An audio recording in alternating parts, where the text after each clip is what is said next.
Did you know that inhaling substances is commonly known as huffing? There is no safe level of use, which can lead to sudden sniffing death, even if you only try it once. Huffing is not very common in New Zealand.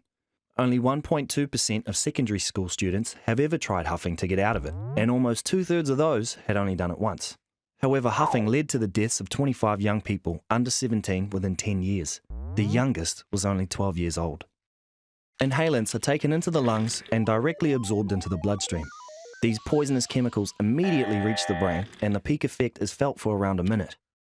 Most people will experience a nasty hangover or headache, which can last for hours or days, depending on how much you inhale. Huffing can make you feel floaty or drowsy, uncoordinated and slow to react, with blurry vision and unpleasant breath. It can lead to extreme aggression, depression, irreversible brain and organ damage, seizures, coma and death. Volatile substances are also highly flammable and can cause dangerous burns and explosions. So remember, there is no safe level for inhaling solvents or volatile substances. Huffing can cause you serious harm, and always look out for your mates.